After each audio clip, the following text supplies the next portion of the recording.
Hello friends, welcome back to my channel. Video को जरूर like and subscribe करें।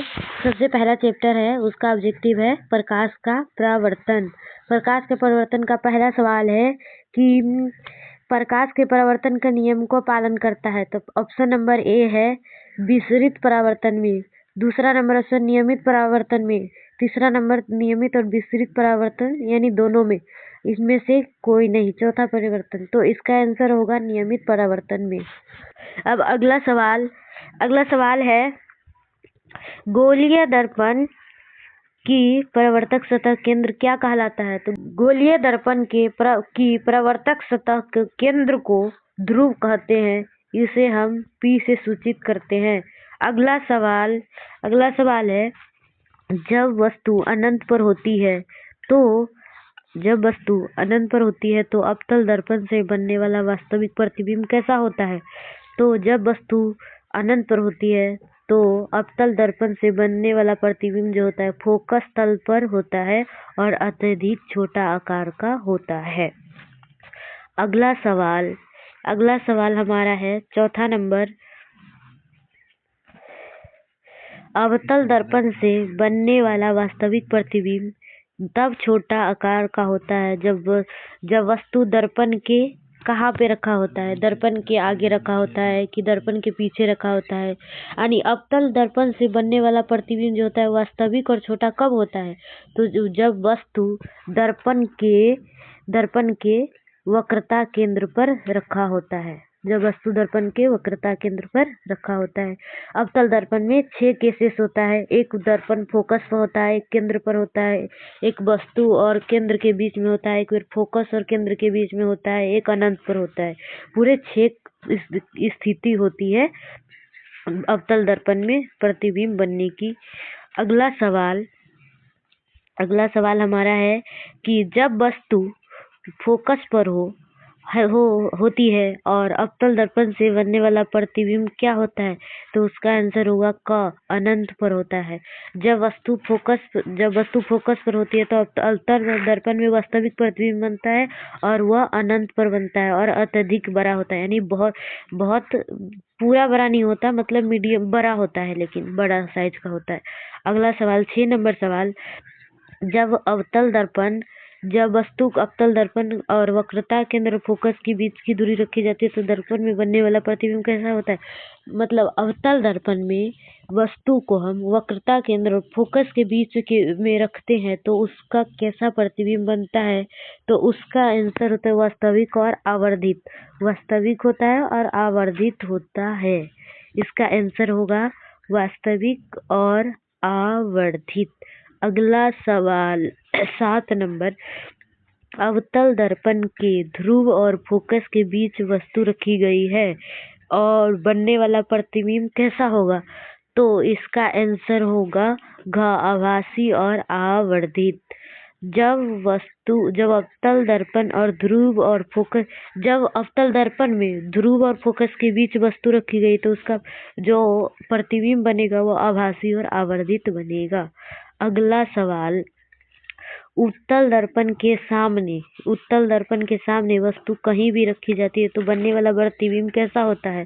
तो बनने वाला प्रतिबिंब काल्पनिक होता है और हर्षित होता है। काल्पनिक और हर्षित होता है। अगला सवाल हो गया है कि किसी गोलीय दर्पण की वक्रता त्रिज्या 50 सेंटीमीटर है तो उसकी फोकस दूरी बताइए। तो हम सब जानते हैं कि वक्रता त्रिज्या R होता है। R बराबर हमें 50 सेंटीमीटर मालूम है। तो हमें फोकस दूरी निकालना, फोकस दूरी बराबर व्हाट। तो हमें यहाँ पर F बराबर हम फार्मूला लगाएंगे, F बराबर R/2। तो हमें R का मान दिया हुआ है 50, F बराबर 50/2। तो हमारा आंसर होगा 25। तो इसका आंसर होगा क नंबर आंसर 25 नंबर।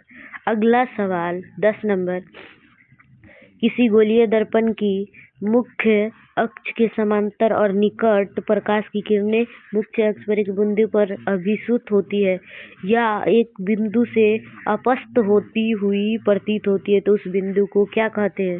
तो उस बिंदु को हम ध्रुव कहते हैं, ध्रुव।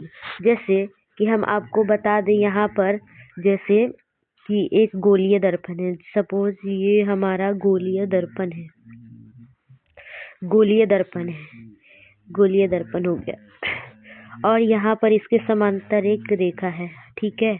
और यहाँ पर हमारा जो ये पॉइंट है, ये वाली पॉइंट है, इसको हम P से सूचित करते हैं, यही हमारा ध्रुव कहलाता है। इस तरीके से ये सवाल आपको समझ में आ गया होगा हमारे बच्चे। अगला सवाल है 11 नंबर। अवतल दर्पण के मुख्य अक्ष के लंबवत 2 सेंटीमीटर आकार की वस्तु रखी, वस्तु को हम U से सूचित करते हैं। तो U बराबर हमारा 2 सेंटीमीटर, 2 सेंटीमीटर है। अब हम कैसे पता करें कि ये माइनस में है कि प्लस में है? तो सवाल में कह रहा है कि अवतल दर्पण के मुख्य अक्ष के लंबवत 2 सेंटीमीटर आकार का एक वस्तु रखी गई है। तो दर्पण से वस्तु दूरी की दूरी और वक्रता त्रिज्या के बराबर है। तो दर्पण, तो ये हमारे दर्पण के तरफ रखा हुआ है, यानी ये -2 सेंटीमीटर होगा। बच्चे ये हमारा जो होगा, बच्चे ये दर्पण के तरफ रखा हुआ है, दर्पण के तरफ रखा हुआ है, मतलब ऐसे रखा हुआ है, ऐसे। तो ये हमारा जो हो गया सो C पॉइंट हो गया, सेंटर। और इस सेंटर और फोकस यहाँ पर रखा हो गया F। और हम इसके बीच की दूरी, सेंटर और ध्रुव के बीच की जो दूरी होती है उसको हम R बोलते हैं। और तो यहाँ से हमें इस दोनों के बीच की दूरी जो है वो 2 सेंटीमीटर दिया हुआ है। इसीलिए यहाँ पे कह रहा है कि वक्रता त्रिज्या के बराबर। तो प्राप्त प्रतिबिंब का आकार क्या होगा? तो हम यहाँ से, जब हमारा वस्तु जो है जस्ट यहाँ पे रखा हुआ है, इस दोनों के बीच में है, तो यहाँ से हमारा प्रतिबिंब क्या होगा? आधा ही, जस्ट इसका अपोजिट बनेगा। इसीलिए इसका आंसर घ होगा, 2 सेंटीमीटर। अगला सवाल है, किसी गोलीय दर्पण पर आपतित किरण उसकी वक्रता केंद्र से होकर गुजरती है तो वह परावर्तित किरणें होती है। जैसे कोई गोलीय दर्पण है, ये देखो गोलीय दर्पण है, ये गोलीय दर्पण है। यहाँ से कोई किरण आई, ये किरण आई ऐसे, और यहाँ से कर गुजर रही है, तो हम इसको क्या बोलते हैं? आपतन बिंदु बोलते हैं। तो हम आपतन, इसको यहाँ पर से हमारा प्रकाश ऐसे आती है और यहाँ से लौट जाती, तो हम इसको आपतन बिंदु बोलते हैं, आपतन बिंदु बोलते हैं। और ये परावर्तन किरण बोलते हैं। तो परावर्तन किरण के पूर्ण पथ से लौट जाती है, तो इसका आंसर ग होगा। पुनः फिर से ये पथ से, यानी पूरा इस बिंदु से रिटर्न चली जाती है। यही प्रकाश का परावर्तन का नियम भी होता है। आगे हम अगला सवाल देखेंगे। हमारा अगला सवाल है, 2 प्रकाशित माध्यमों की पृथककारी सतह पर प्रकाश की किरण का अपने मूल सरल रेखीय गमन पथ से विचलित होने की घटना को क्या कहते हैं? तो इसका आंसर होगा ख नंबर, प्रकाश का परावर्तन। प्रकाश का परिवर्तन, जैसे देखो 2 प्रकाश के मध्य पृथक सतह पर जाती, जैसे ये प्रकाश का परिवर्तन आया और ये प्रकाश का परावर्तन ऐसे आया और यहाँ से टकराया और टकरा के पुनः रिटर्न लौट गया। वही बात यहाँ पर पुनः सरल रेखीय से गमन पथ से विचलित होने की घटना, जैसे। और यहाँ पर विचलित होने का मतलब है कि जैसे ये ऐसे होती है, लेकिन ये विचलित हो जाती है ऊपर की तरफ इस सतह से टकरा करके। इसको हम क्या कर देते हैं? तो प्रकाश का परावर्तन का नियम कहते हैं। अगला सवाल हमारा जो होगा, अगला सवाल, यदि प्रकाश की किरण विरल माध्यम से सघन माध्यम में प्रवेश करती है तो किरण की दिशा में मुड़ जाती है। जैसे देखो बच्चे, प्रकाश की किरण जो है यहाँ पर देखो, जैसे ये प्रकाश की किरण है, तो हम पहले क्या ये मान के चलो विरल माध्यम है, ऊपर नीचे सरल माध्यम है।